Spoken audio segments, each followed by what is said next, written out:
Olá pessoal, bem-vindos ao curso de Metodologia de Ensino da Língua Portuguesa. Nesta videoaula e no caderno de estudos, apresento algumas propostas de práticas linguístico-pedagógicas, além de reflexões teóricas para os educadores de língua materna ampliarem suas ações pedagógicas no processo de ensino-aprendizagem. No primeiro capítulo, estudaremos com mais profundidade a dicotomia entre língua falada e língua escrita e as variações linguísticas comuns ao português brasileiro. No segundo capítulo, veremos os tipos e gêneros textuais e as suas possibilidades de fundamentar o processo ensino-aprendizagem de língua portuguesa. Depois, no próximo capítulo, estudaremos as práticas de análise linguística e teremos algumas sugestões para aplicarmos em sala de aula. E no quarto capítulo, abordaremos a avaliação da produção textual do ensino fundamental e do ensino médio. Vamos focar nossos estudos nessa disciplina para uma conquista de um espaço em sala de aula que valorize o processo de interlocução, privilegiando o enfoque interativo textual, por meio de estudos, discussões e análises sobre a real possibilidade de unir teoria e prática.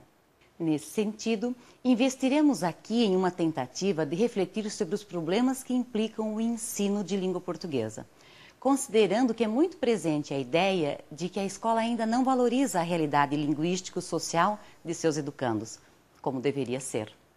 Recomendo que, na medida do possível, leiam as referências bibliográficas que apresento em cada capítulo e, de modo especial, recomendo que leiam Marcuse. Bem-vindas e bem-vindos ao nosso estudo.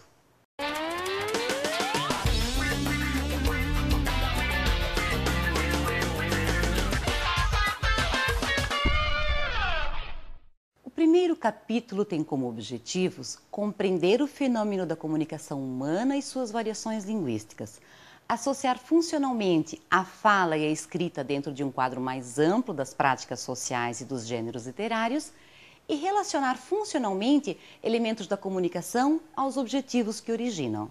No primeiro capítulo, vamos dar ênfase a uma discussão sobre a língua falada e a língua escrita, bem como a variação linguística. Possivelmente você já sentiu na prática que não podemos escrever da mesma forma que falamos. Ou ainda, durante as aulas que você lecionou, já deve ter comentado com seus alunos que essa ação não é possível. Fala e escrita são modalidades de uso da mesma língua, contudo apresentam algumas características próprias. É fundamental perceber as diferenças entre fala e escrita para entendermos como esse conhecimento implica o nosso processo de ensino e o processo de aprendizagem dos nossos alunos. Também é muito importante o educador entender que a língua falada não é melhor que a língua escrita. Elas são apenas diferentes. E é sobre essa diferença que incide uma discussão bastante séria realizada por um dos mais respeitados autores na área, Luiz Antônio Marcuse, conforme você assistirá agora.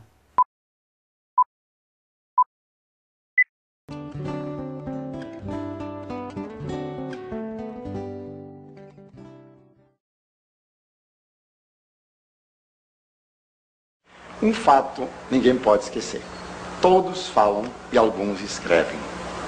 Todos os povos dos quais nós temos conhecimento, e mesmo dos que não temos conhecimento, é muito provável, falaram, mas muito poucos escreveram.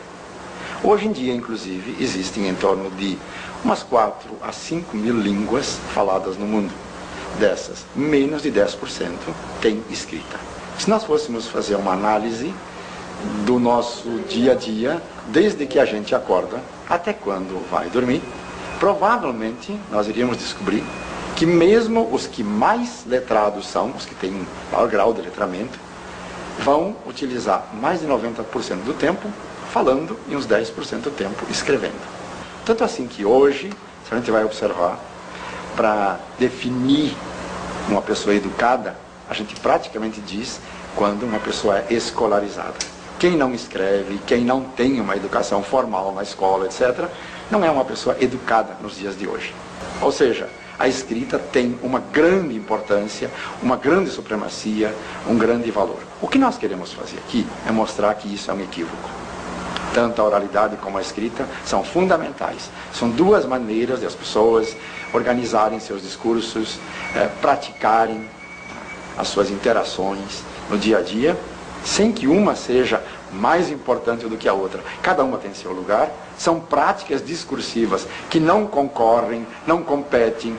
Gostaria de fazer duas observações que me parecem bastante importantes, que são sistemáticas. Por exemplo, se nós colocamos uma pessoa falando, digamos, temos uma sala, e todo mundo olhando para um lado, bota uma pessoa lá atrás na sala, e essa pessoa fala alguma coisa, conta uma pequena história, ninguém viu quem é. Pois bem, sem ver a pessoa, sem conhecer a pessoa, só ouvindo, a gente pode dizer uma série de coisas sobre o indivíduo que está falando. Agora, se nós tomarmos um texto que foi escrito por essa pessoa, e eu faço essas perguntas, ninguém vai saber responder nenhuma dessas perguntas. Por quê? Porque quando se fala, muitas marcas da própria individualidade, do próprio indivíduo, passam pela fala. Na escrita, já não.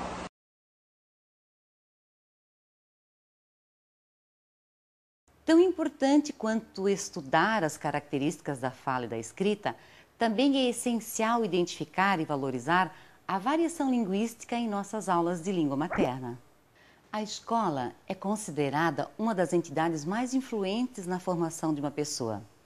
Nela e implicitamente nos livros que utiliza, podem ser criadas condições para o desenvolvimento da capacidade de uso eficaz da linguagem, que satisfaça as necessidades de relacionamento no ambiente social em que se vive. O uso de uma determinada expressão ou palavra em língua materna sofre variações por algum tempo. Em algumas vezes, após esse tempo, ocorre a mudança. Um exemplo desse processo de variação e mudança ocorreu com o pronome você. Veja na tela os estágios de mudança pelos quais essa forma linguística vem passando. Inicialmente era escrito vossa mercedes, depois transformou-se em vossa mercê. Mais tarde, vós me sê, vossum sê, até chegar a você. No entanto, já ouvimos o sê e sê. Vamos a mais um exemplo de variação linguística. Muito frequente, tanto na fala quanto na escrita, a variação dos pronomes pessoais sujeitos nós e a gente. O pronome a gente tem sido usado frequentemente, não só em falas formais, como também em textos escritos para expressar o pronome nós. A música soube aproveitar muito bem a variação linguística. Quando puder, ouça como o grupo Titãs emprega o pronome a gente no lugar de você na música Comida, composta por Arnaldo Antunes, Sérgio Britt e Marcelo Fromer.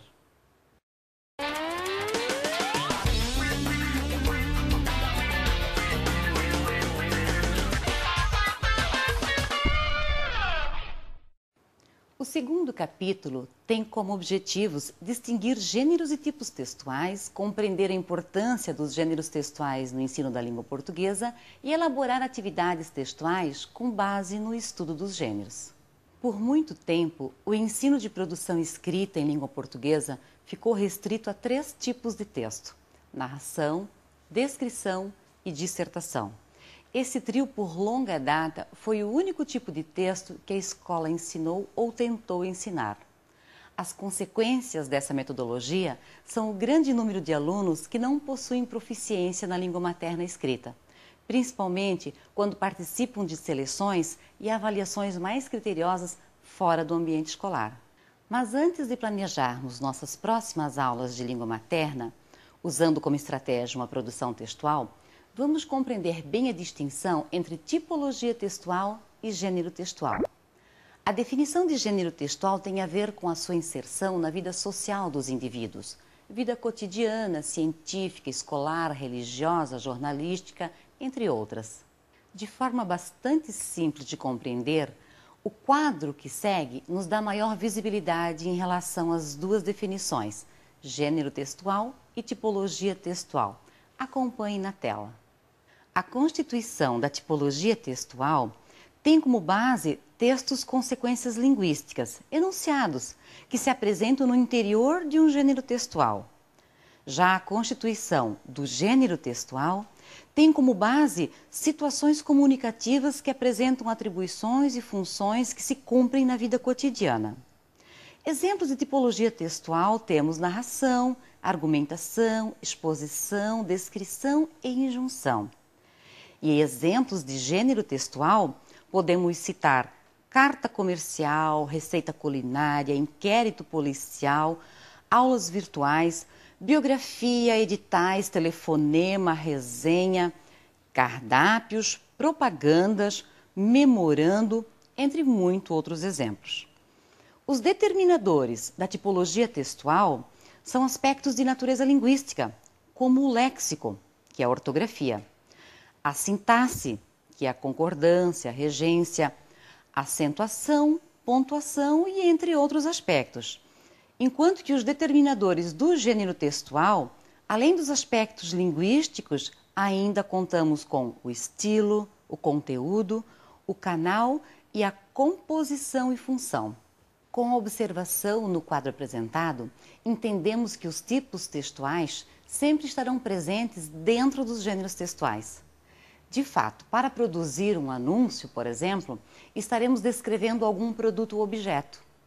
Logo, a descrição estará presente no gênero textual anúncio. Já que estamos falando sobre a relação entre gênero e tipo textual, é bom acrescentarmos que normalmente os gêneros textuais podem ser compostos por mais de um tipo textual. Quer ver um exemplo na prática? Basta lembrar os contratos de locação ou de compra de imóveis, onde encontramos no mínimo dois tipos textuais de forma bem explícita, a descrição e a exposição. No gênero contrato, devem estar descritas as características do imóvel, localização, metragem, número e tipos de cômodos, e expostas as cláusulas que regem essa relação de locação ou compra e venda. No caso da locação, apresentam-se as obrigações de quem vai alugar o imóvel.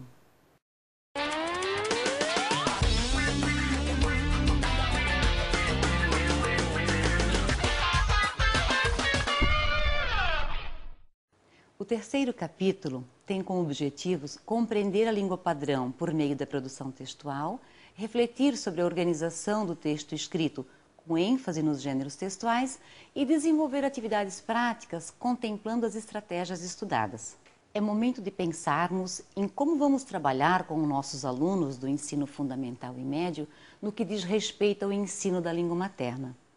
Sabemos que não é fácil planejar aulas visando ao desenvolvimento da leitura, interpretação e produção textual sem ficarmos preocupados com a extensa lista de conteúdos que sempre temos de trabalhar. No capítulo 3, em especial, nos dedicaremos a refletir sobre como trabalhar na prática com os conteúdos formais de língua portuguesa para o ensino fundamental e médio, utilizando os gêneros textuais como estratégia de prática pedagógica. Também estudaremos os aspectos linguísticos do texto, as questões relacionadas à gramaticalidade, à coesão e à coerência textual. Uma estratégia bastante interessante para ser trabalhada em sala de aula, tanto com alunos do ensino fundamental quanto do médio, vem ao encontro do proposto por Marcuski, 2001. São as atividades denominadas de retextualização. Esta estratégia pode ser entendida pelos alunos dos anos iniciais do ensino fundamental como uma reescritura de texto, transformando um texto oral em um texto escrito. Acompanhe na tela os aspectos envolvidos no processo de retextualização. Aspectos envolvidos no processo de retextualização: fatores linguísticos, textuais discursivos e fatores cognitivos. Com relação aos fatores linguísticos textuais discursivos, temos o aspecto da idealização, que compreende eliminação, completude e regularização. Outro aspecto, que é a reformulação, que compreende acréscimo, substituição e reordenação. E o aspecto adaptação, que compreende tratamento da sequência dos turnos. Com relação aos fatores cognitivos, temos o aspecto compreensão, que corresponde à inferência, inversão e generalização. Vamos ver na prática como funciona a retextualização? Narrativa de uma jovem de 17 anos de idade, Rio de Janeiro, 1993. Claire, agora para terminar, eu quero que você dê a sua opinião para mim, ou sobre amizade, namoro, vocação, vestibular. Retextualização por um professor universitário da área de letras. Claire, para terminar, dê sua opinião sobre amizade, namoro, vocação ou vestibular. Do primeiro para o segundo exemplo, podemos observar que o texto retextualizado pelo professor de letras apresentou principalmente eliminações e reordenação. Esta estratégia é muito eficaz para trabalhar com questões ligadas ao ensino da pontuação, que é tão difícil quando apenas a extraímos como exemplos prontos de gramática, que não fazem muito sentido para nosso aluno. Outros conteúdos relacionados ao ensino da língua padrão que podem ser explorados nesta atividade são a objetividade e a concisão. Fica o convite para você pensar em outras situações que o seu cotidiano sugerir. Pensemos agora em mais algumas ideias para serem desenvolvidas em sala de aula. Com os alunos do ensino fundamental e médio, existe a possibilidade de trabalhar com os seguintes gêneros textuais e assim explorar também a sua relação com a língua padrão. Observe o quadro. Para o ensino fundamental, podemos trabalhar com o texto oral, no estilo notícia de rádio, para texto escrito, transformando em notícia impressa ou slogan. O texto oral, conto de fada ou assombração, pode ser reescrito em história em quadrinho e carta. Instruções de chá, como chá caseiro, podem ser reescritos em bula e rótulo. E anúncio de TV, que é outro texto oral, pode ser transformado em texto escrito como anúncio para um mural ou cartazes. Já para o ensino médio, também são possíveis do texto oral, como canções de CD e DVD, a transcrição para poema e texto teatral. Textos orais como provérbios são ótimos textos escritos de slogan e crônica. Num texto oral como entrevista de TV, a resenha, a canção ou paródia podem ser os exemplos para texto escrito. De um texto oral como palestra, podemos trabalhar o texto escrito, texto de jornal e instrução de uso. Veja que nestes gêneros que você viu na tela, durante a atividade de retextualização, podemos explorar concretamente as questões ligadas não só à pontuação, como também à concordância, regência, conteúdos muitas vezes enfadonhos para os nossos alunos, pois esses não encontram aplicabilidade para as regras no seu dia a dia. Com a atividade da transcrição de uma notícia de rádio, por exemplo, ele pode notar que as pausas, pontuação, as concordâncias ficam explícitas para o ouvinte. Podemos questioná-lo, por exemplo, quando ouve uma notícia, quais variações percebe? Compare uma transmissão de uma partida de futebol ao vivo e uma notícia, por exemplo. Bem, o terreno é vasto e sua criatividade só pode contribuir para a formação destes alunos a respeito da riqueza que a língua apresenta. No caso, pensamos no rádio, pois é fato que boa parcela de nossos alunos acompanham esta mídia. Para garantir o total entendimento dos textos retextualizados, a prática em sala de aula dos recursos de coesão textual esclarece aos alunos que a versão retextualizada precisa manter o sentido da inicial. Essa é uma tarefa que desenvolve a habilidade do aluno autor a organizar seu texto escrito a fim de permitir que o leitor interlocutor tenha compreensão clara de seu sentido. Para produzirmos um texto coeso, é importante estarmos atentos aos elementos de coesão textual, especialmente o que diz respeito à referência. Observe, a exófora é a referência fora do texto. A endófora se divide em catáfora, que é a referência dentro do texto para frente, e a endófora, que é a referência dentro do texto para trás. Vamos ver na prática? Observe o exemplo. Qualquer que tivesse sido o seu trabalho anterior, ele o abandonara, mudara de profissão e passara pesadamente a ensinar no curso primário.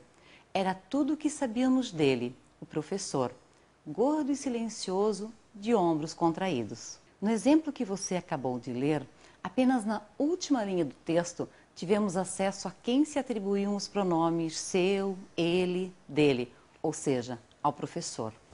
Esta estratégia de suspense nos leva ao que no quadro anterior tínhamos como um caso de referência catafórica, ou seja, o leitor precisa avançar na leitura para determinar o referente dos pronomes. Trata-se de um estilo adotado em alguns gêneros textuais, Você já deve ter se deparado com esse fenômeno em outras leituras. Também podemos dizer que nesse texto ocorre um caso de referência endofórica, pois o professor, referente dos pronomes seu, ele e dele, encontra-se no interior do texto.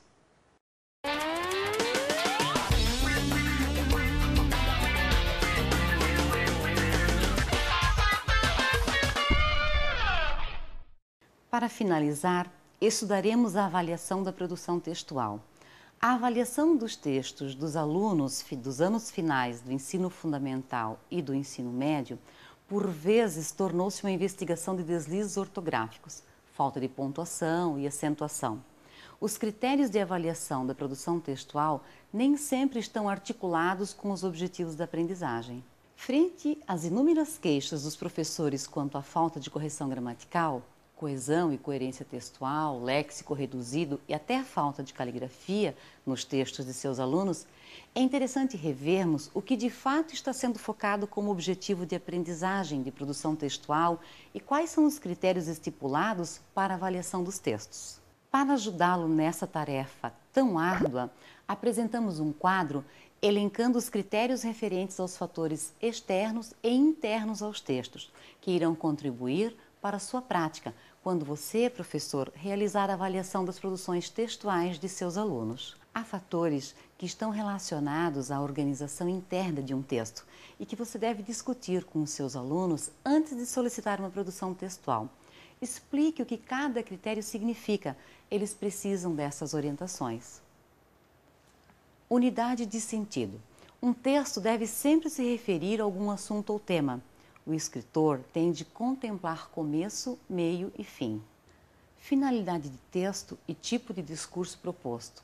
Os textos variam em função de sua finalidade, como contar uma história, informar, instruir, emocionar, anunciar, opinar, emitir um juízo de valor, criticar.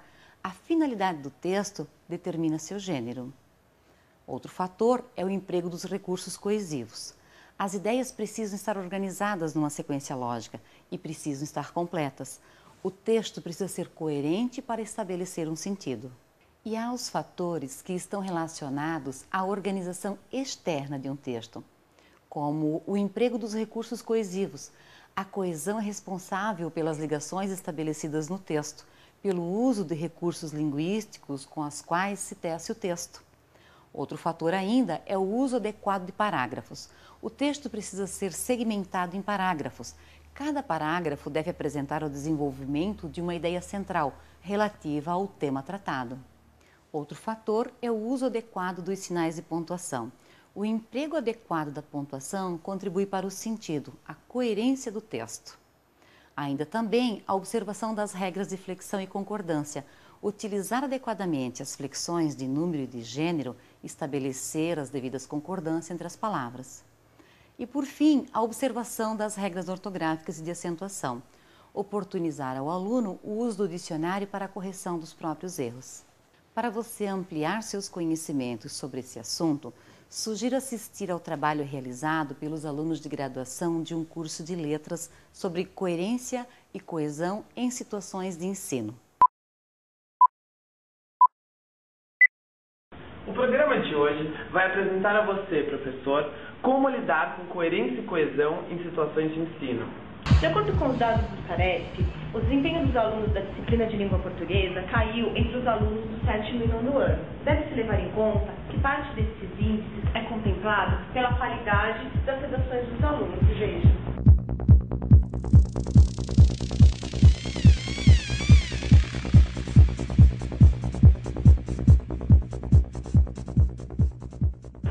Além dos corriqueiros erros de ortografia, é possível identificar erros quanto à coerência e à coesão.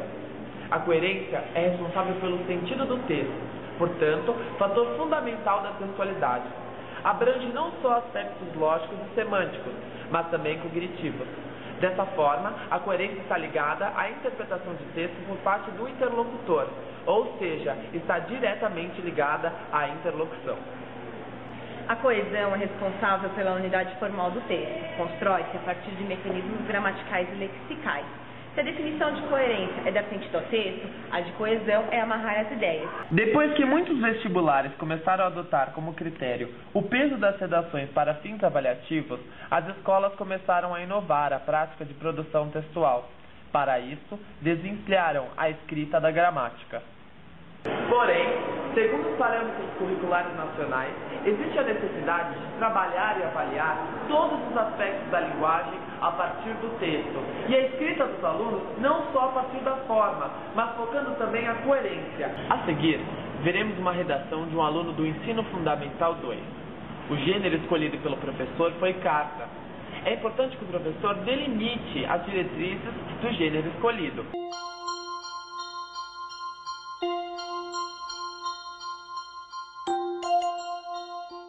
Como podemos perceber, essa redação contém algumas falhas em relação à coerência e à coesão. Neste caso, vale ressaltar que essa é a primeira tentativa de escrita do gênero carta realizada pelo aluno. É importante ressaltar que não podemos indicar as limitações dos alunos de forma a intimidá-los a não reescrever e, portanto, consertar as possíveis falhas do texto. Segundo o autor Antony Zabala, e com base nos estudos das produções textuais, não podemos avaliar um aluno sem antes registrar os méritos existentes em sua produção. Deve existir um cuidado para que nosso jovem produtor não perca o princípio de autoestima.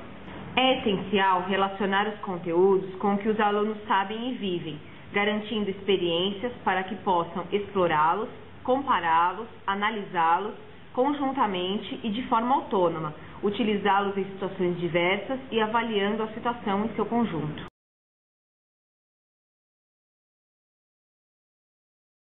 Muito bem, pessoal. Chegamos ao final desta etapa. Agora vocês têm a responsabilidade de ampliar seus conhecimentos ao estudar o caderno, realizar as atividades propostas e, principalmente, aplicar os conhecimentos e estratégias em suas práticas pedagógicas. Um grande abraço a todas e a todos e um bom estudo!